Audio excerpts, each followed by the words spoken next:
There is a state of being between restful sleep and the waking world. It is a state of bizarre logic and intense emotions, where the subconscious mind takes the reins.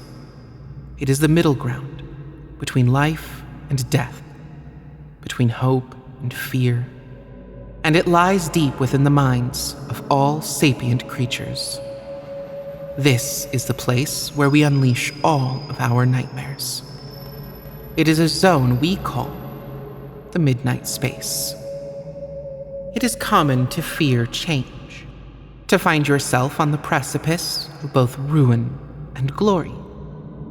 Change, however, is inevitable, so it falls to each person to take control of their reactions to change. Take, for example, the protagonist of our story, Jamie. Not for the first time, she is spending her weekend alone. But this time, it's because an injection of unaccounted-for chaos has upended her original plans. Damn. Okay, I was really hoping to speak to you before I left, but anyway, I just wanted to let you know that Bailey and I broke up. She said I was obsessed with stability and that a free-spirited Aquarius like her couldn't be with a water sign like me. I didn't even have a chance to tell her about the cruise, but it's fine. It's fine, I guess. I'll see you in like a week, and then we'll hang out or something. Bye. Oh, wow.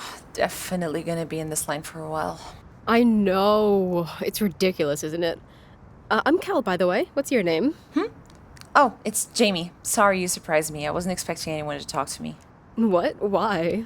'Cause nobody ever really does. I'm like invisible most of the time. It's no big deal though. Just keep my head down and mind my own business. Got my own little shell and everything. That's really funny. Like you're a little crab or something? I think if I was a sea creature, I'd want to be a beluga whale.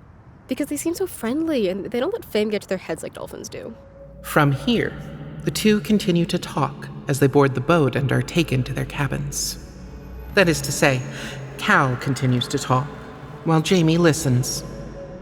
Jamie keeps her inner self under the usual lock and key, while Cal bears hers to bask in the afternoon sun. Oh, I can't believe we're neighbors! What a wild coincidence!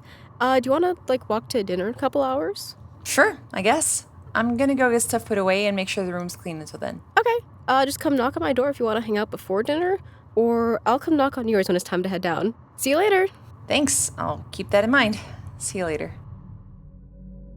From there, Jamie does exactly as she says. She inspects the room, and once she is satisfied with the cleanliness, she puts away everything that she brought with her. After she finishes, she crashes onto her bed and passes out. In her head swims visions of ocean life as glimpsed from the deepest depths. Darkness so vast as to appear endless. Life clearly numerous but unseen. Rays of sunshine that seem to stop just before they reach where she sits. It is comfortable here, she realizes. Safe, dark and cold and dangerous, but somehow still safe. Jamie, are you still in there? It's time for dinner. What? Oh, right. Sorry, Cal. I'll be out in a few minutes. As Jamie rises, the most immediate thing she notices is that all of her muscles, particularly in her legs, are incredibly tight, and all of her joints are stiff. She does a few stretches, hoping they will limber up, and quickly brushes her hair before heading up the door. Together, the two walk to the banquet hall, but Jamie is having a very difficult time staying on track, because it seems like her legs want to veer off to the side every chance they get. Fortunately, Cal doesn't seem to mind it so much, though Jamie is inwardly incredibly embarrassed. This embarrassment is doubled when Cal has to quickly pull her out of the way of a crew person moving heavy boxes across the deck.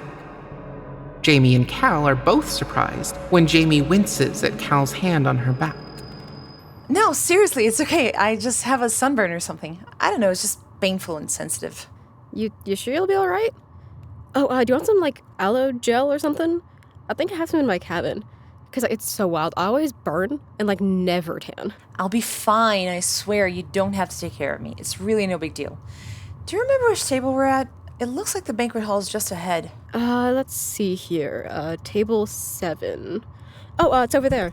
Ooh, no one else is there yet. That's cool.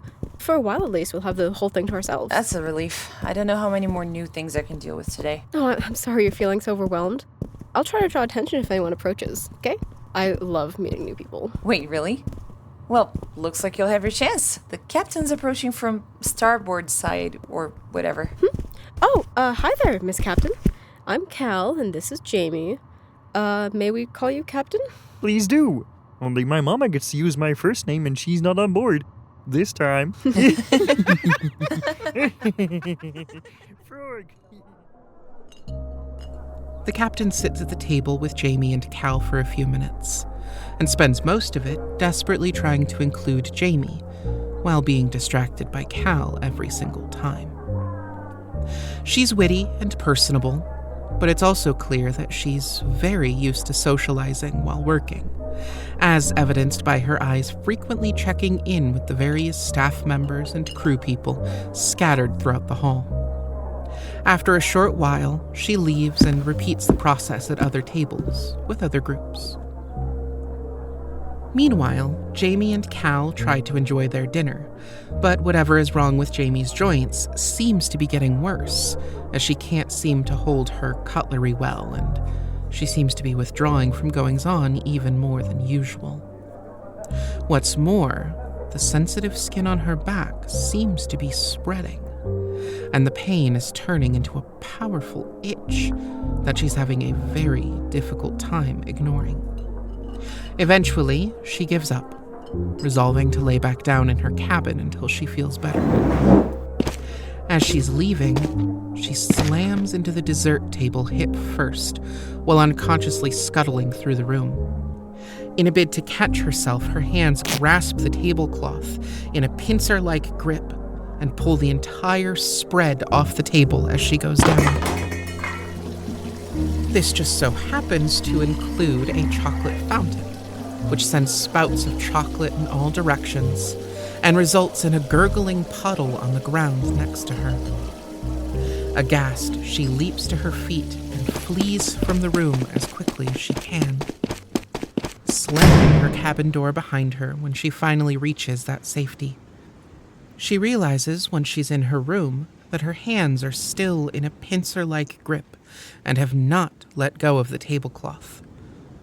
And it's only through considerable mental effort that she manages to release them. Stupid! Stupid, stupid, stupid. I can't believe that happened. I look like such an idiot. I don't know what's going on, but I'm not leaving my room again until we come ashore, and then I'm going to delete my social media and change my face and move to another country and fake my own death, and I don't even know what else. Jamie, are you okay? Listen, I know that really sucked, but I just want to make sure you're not, hurt or anything. Go away. I don't need anyone's help. Please, just let me in. I'll help you clean up and make sure you're okay. Leave me alone. I'm not your special project to fix. Just go make friends with the other million random people on the boat. That's what you like most, right? I can't believe this. You know what? I'm just gonna take a shower and go to bed. I give up. Jamie quickly slips out of the clothes still covered in the dessert table and spends a moment studying her body before getting in the shower. Her torso is bright red from hips to shoulders, like the worst sunburn a human was capable of getting. The apparent sunburn on her torso is already in the peeling stage, and the layer underneath seems to have a rough, maybe calloused texture. She stares at her reflection with a deep frown, panic threatening to overwhelm her, until the steam emanating from the shower covers the mirror in fog.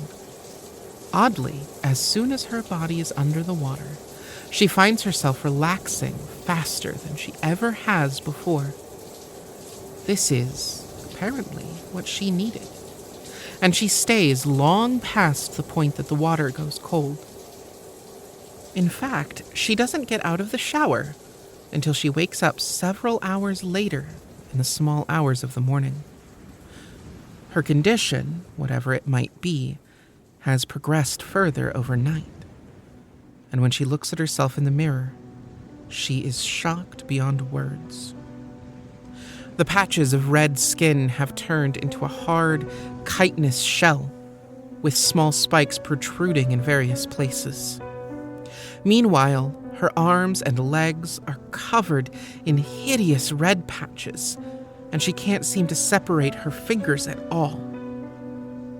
Her eyes are pitch black, the beginnings of feelers are evident next to her mouth, and all of her limbs are incredibly stiff to move, particularly the small joints like her ankles, wrists, fingers, and toes. What the hell?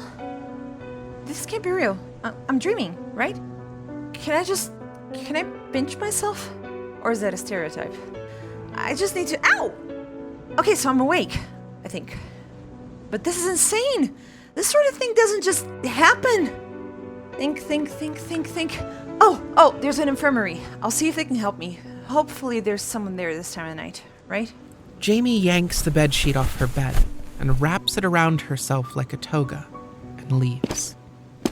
The first thing she notices as she leaves her room, though, is a plate of assorted food from the banquet hall left by Cal several hours ago.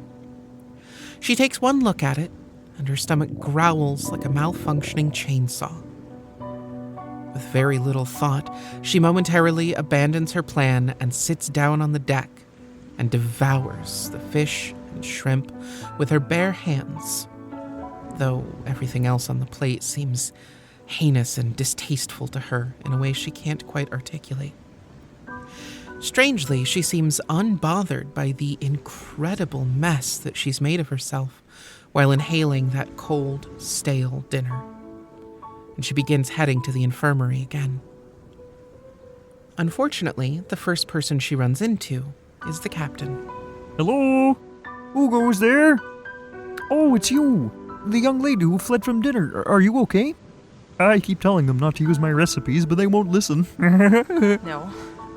Yes. I don't know. I was going to the infirmary. Can you point me in the right direction? Oh, yes, of course. Here, take my arm and I'll lead you there. No, that's okay. I'd rather go by myself. You really don't have to. The captain reaches for Jamie, and she continues backing away from her. It's really no trouble, honest.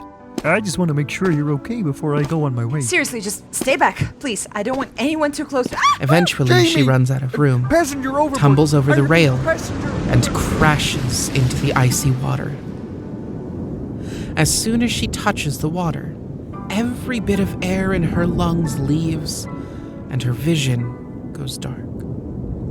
She can no longer make out any of the sounds on the ship as she sinks ever deeper into the swirling ink of the ocean. Her bedsheet drifts away from her on its own roiling, languid path.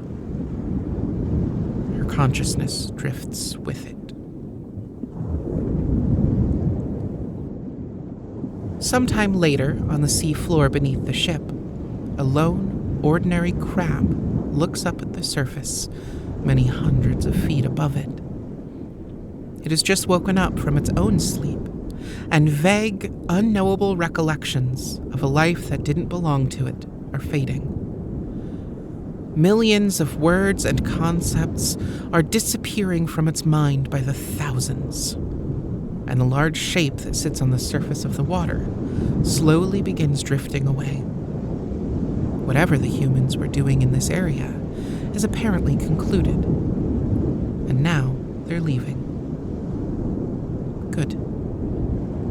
The crab starts scuttling along the ground in search of its next meal, concerned only with its natural processes and predators. Life is simple and good.